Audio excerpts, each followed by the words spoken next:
Support comes from the Missouri Forest Products Association, committed to conservation and careful management of the state's forests to make them more resilient and better habitats for wildlife.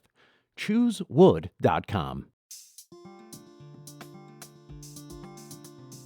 Thank you for listening to this St. Louis on the Air podcast brought to you by Lindenwood University's Hammond Institute for Free Enterprise, examining market approaches to help solve economic and social issues, hammond.institute.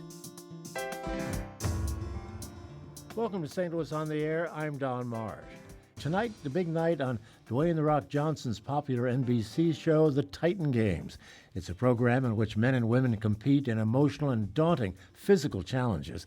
The competition is winding down with the semi-finalists competing tonight. Among them, native St. Louisan Derik Scott. He's a 30-year-old attorney who grew up and went to school right here in St. Louis. He now lives in Los Angeles. Derik Scott joins us by phone. Nice to be with you, Derik. Thanks for joining us. Hey, Don. It's really good to be on the air with you guys. My family has listened for a really long time. Oh, well, it's great to hear that. Well, tonight's a big night. I imagine the show is already in the can, isn't it? Yeah, so we've already shot everything back in October and November of last year. Okay, so tell us how it turns out tonight.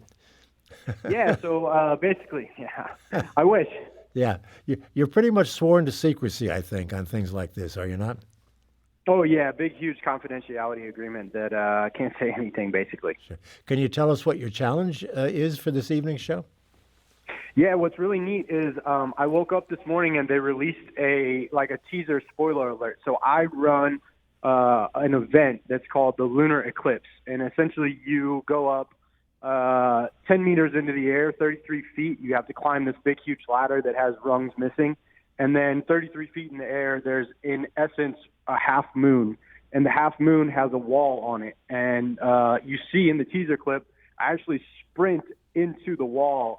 And me and my competitor meet head-to-head. And some of the people were joking on the Facebook post. They were saying that I got a concussion off of that. But yeah. I didn't, and I'm good. And it was pretty intense. You know, I'm sure you are aware of this, but not everybody gets to see this program. Not everyone has seen it. Tell folks basically how it works. I mean, I've seen it, and it's just astounding the things that you folks are asked to do. Yeah, so essentially the way that it works, it's a head-to-head competition battle, and it's fueled by Dwayne "The Rock" Johnson and NBC. And what they did is they dreamed up the absolute craziest, most tequila-filled, insane ideas, and they kind of put this stuff together. As far as everything is super heavy, 300-pound boulders, all the way to 1,000, 2,000-pound walls that you have to push over. And the competition is crazy as far as I've never seen anything like it before. What in the world got you into this? You know, what's funny is that my brothers and I, Sean and Zeke, have set some Guinness World Records.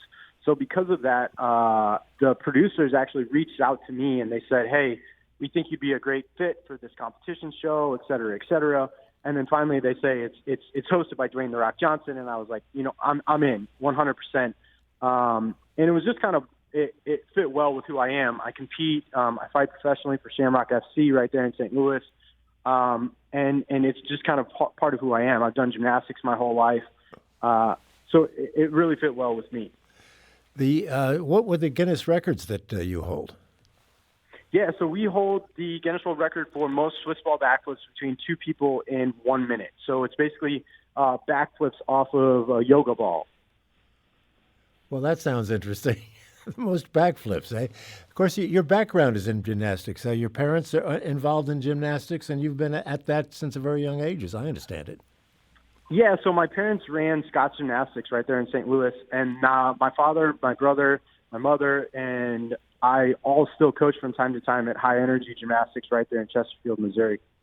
Do you have time to actually be an attorney with all of this going on?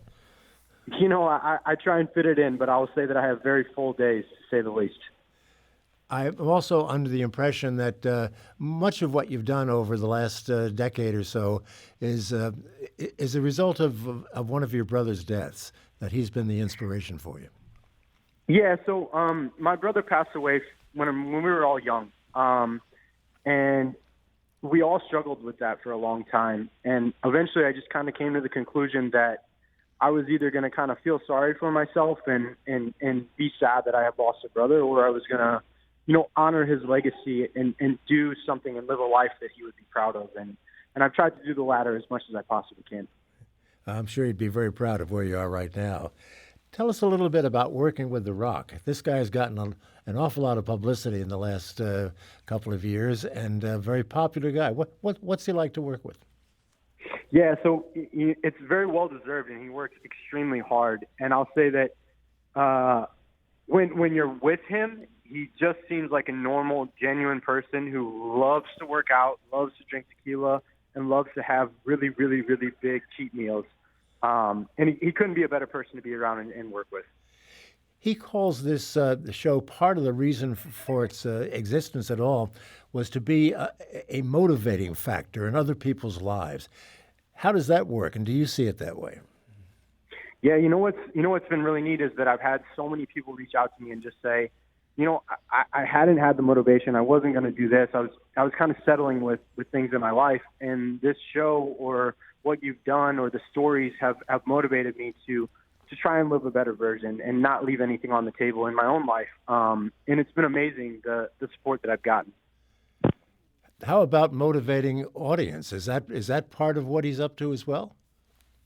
Yeah, I mean, it's huge as far as like his brand and who he is as a person. I mean, it just has it's such a broad range of people really, really, identify with him as a person. Give me some sense, if you would, Derik, about taping these things. I'm sure there's editing involved, but just what is the process like? How long does it take to do an episode, for instance? So that's probably the most difficult part to explain to everyone, that it's hard to really explain the scale of everything. And I'll give you just an example of one night, the schedule of one night. So in essence, we would get to the set around 4 or 5 p.m., but we wouldn't shoot until the evening. So we would be on set in the background, kind of getting ready, and then you see the production and everybody putting together these huge lighting, the huge, the set pieces, all of the obstacles. And it wasn't until sometimes like midnight, 1, 2, 3 o'clock in the morning that you would actually shoot your competition. And then we wouldn't wrap until 4 a.m. the next morning. So 4 p.m. in the evening, overnight to 4 a.m. the next morning was when we were shooting these competition series. And what's funny is that I was actually still working full time. So I was working full time, staying up overnight, and then trying to catch like an hour of sleep here and there, like in the production tent. That must be the most grueling part of all of this. Yeah, it took me a long time to recover from not sleeping and staying up overnight, and just, the competition itself was insanely physically demanding. I mean, what's going to show tonight was probably one of the most physically difficult things I've ever participated in. But then, once you're done doing that, you have to go shoot photos in one outfit and then shoot photos in another outfit, and then you shoot basically some behind-the-scenes stuff, and it's go, go, go, go, go, go all night, overnight. Is there a lot of editing to the program? Yeah, well, they've done a good job of kind of like consolidating everything down. And, what you see is kind of what actually happened. And everybody on the show had such good stories and was such amazing athletes that there isn't much like Hollywoodification to it. It's more just kind of clipping things together so it makes sense from a story standpoint. It is a competition after all. How well do you get along with the people you're competing against? Yeah, what's funny is they did a really good job, DJ and NBC, as far as finding good people. And I've told a lot of people this after the fact, that the best part has been having this like secondary family. And what's funny is I was actually just working out with one of the fellow contestants last night. We interact all the time online. Every time I just posted recently about I'm going to fight again May 10th, and the biggest support came from people who were on the Titan Games with me. So it's really amazing to have that community for myself, even though I did compete against everyone. I should have mentioned this earlier because it's an important part of the production, but the women certainly hold their own in these competitions. Yeah, you know what's funny is that they didn't change anything up for the women in this competition, and the women absolutely destroy it. I mean, oftentimes way more than us guys. I think the guys struggled way more than the women did. There's a 300-pound boulder in the Mount Olympus run, and I struggled with it. I'll admit it was hard. And one of the girls, actually multiple of the girls, grabbed it with one hand and just took it like it was a Sunday afternoon stroll. So kudos to them. They were unbelievable. Only 30 seconds left. During this whole period of time, what has been the most difficult challenge for you?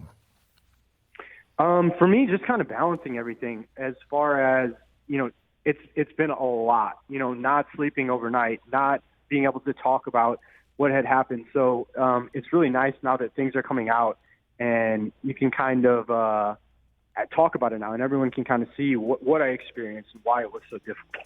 Well, we'll be watching tonight to find out how well you did, Derik. Best of luck to you as this thing unfolds.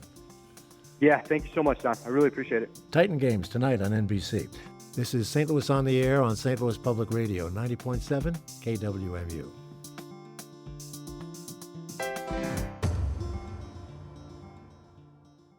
Support comes from Missouri Forest Products Association, committed to sustainable and sound conservation of the state's forests, which support more than 41,000 Missouri jobs, resulting in a $10 billion industry. ChooseWood.com.